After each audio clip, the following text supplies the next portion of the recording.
Lakad lang tayo dito. Ayan, ngayon ako nag-vlog dahil gusto kong makita yung itsura ng lugar na ito kapag gabi.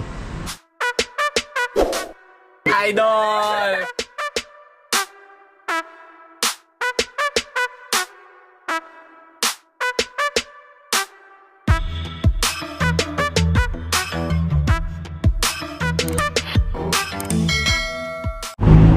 So what's up mga konsi, panibagong araw tayo ngayon. Oras natin ngayon ay alas 7 ng gabi. At nandito ako ngayon sa ospital na malapit sa Jose Reyes Medical Hospital. Yan, ang ganda ng background At ang daming ilaw dito. Ang ganda ng street light nila Yan. Tapos doon may mga bilihan ng pagkain. Ayan mga ihaw-ihaw. At yun na yung LRT. Yan, tingnan tayo sa kabila.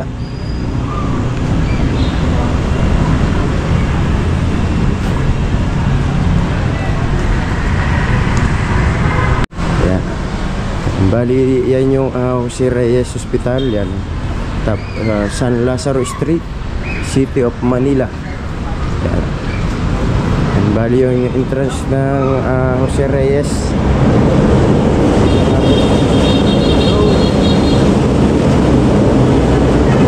Ito yung LRT.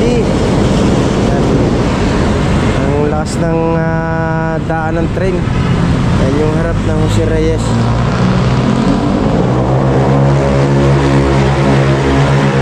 Ayan At walang patid yung sasakyan dito.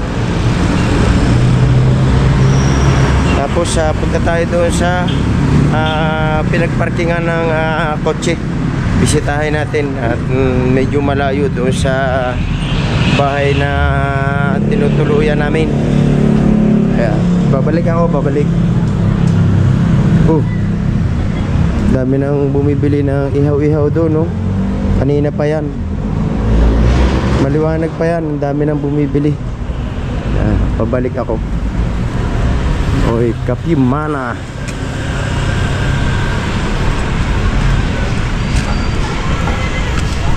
Yan, tapos kanina bumili ako ng gamot doon sa Mercury Drugs dahil pagdating ko dito sa Manila ay siguro naka-4 na dumi na ako. Pabalik-balik ako doon sa CR ng Jose Reyes at doon ako nakikidumi.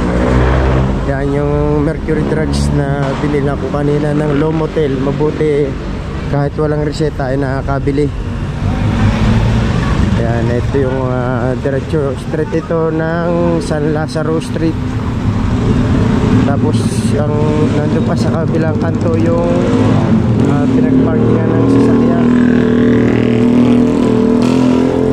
Tayo diba? Walang sasakyan.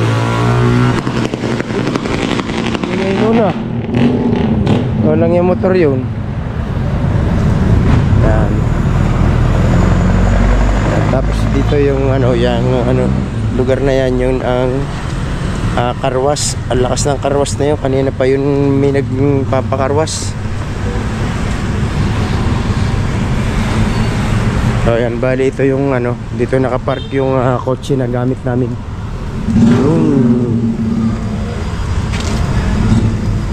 Ayan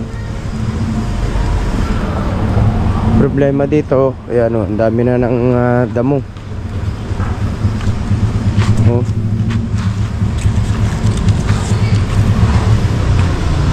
Siguro hanggang makaabuti pa kami ng hapon dito dahil yung chemo nung aking kapatid ay may schedule ulit bukas ng sabi niya mabuti na paga alas 9 at hindi ko alam kung anong oras matatapos yun kasi kanina nagsimula siya ay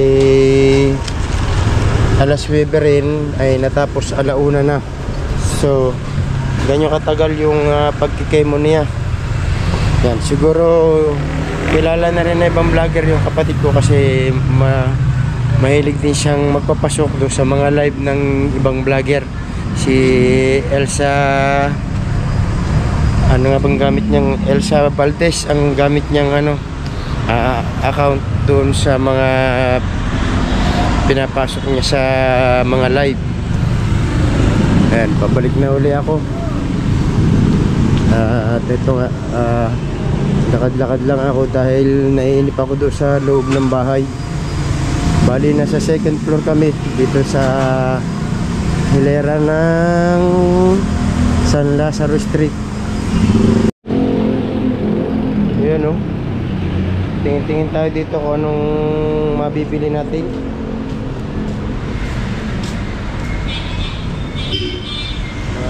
Gadget, no?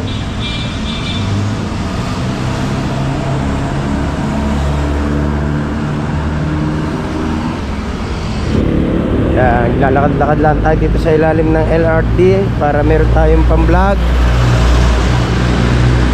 Ayan, no? Ayan pa rin yung school.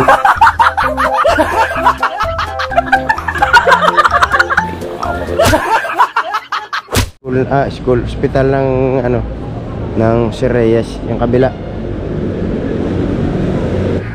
Diyan na mga kosi, at nakabalik na ako dito sa bahay na inuupahan ng aking kapatid. Dahil di ako makatagal ang pagbablog sa labas at parang ako'y ninenervyos.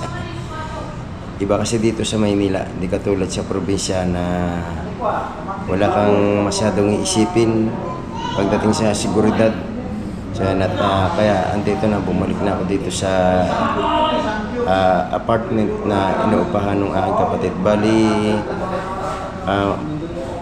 isang buwan na siya nag-i-stay dito. Buwan ng isang buwan, pabalik-balik siya dito sa Sir Reyes. Kaya umupa na siya dito ng apartment na malapit dito sa Sir Reyes. Tapos bukas pagkatapos nung kanyang chemo, uwi na uli kami ng Bukana. Then babalik uli siya dito sa January, sa isang buwan, dahil another schedule uli siya, isang buwan uli siya mag-i-stay dito.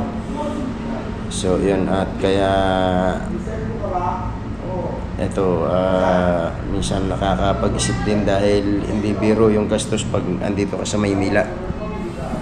Hindi naman alam naman natin lahat na dito sa Maynila ay kada kilos mo ay pera. Kaya malaki-laki na rin yung nauubos ng mag-asawa sa pagpapagamot. So yun na mga kosi, at ito, yan. Bali, naandun pa sa second floor yung kwartong tinitigilan ng aking kapatid. At ngayon naandito ako sa pinaka-entrance. So, yan yung gate ko. Yan. Ayun na mga kosi, at dito ko na tatapusin itong vlog na ito, at para lang ako may update. So yan na mga kosi, maraming salamat sa suporta ninyong lahat sa akin. At syempre kay Maroko at kay Kahaw. Yan. At good luck sa challenge nyo. Kahit kayo yung mga graduate na, sana kahit tapos na yung challenge ay sipagan nyo pa rin yung pagbablog.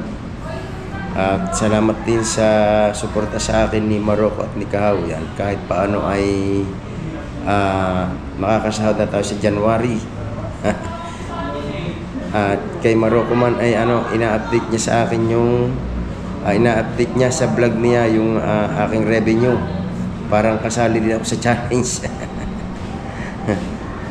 Ayun, maraming salamat nga pala sa Team Mayor, Team Mokya, at sa Planet Shower, sa Kasangga Foundation, at siyempre sa Team Chongkay The Anothers, at sa Team Rose Marana. Ano pa ba? At sa Team Ayap, yan, shout out. Okay, hanggang dito na lang itong aking vlog. Thank you very much sa inyo lahat.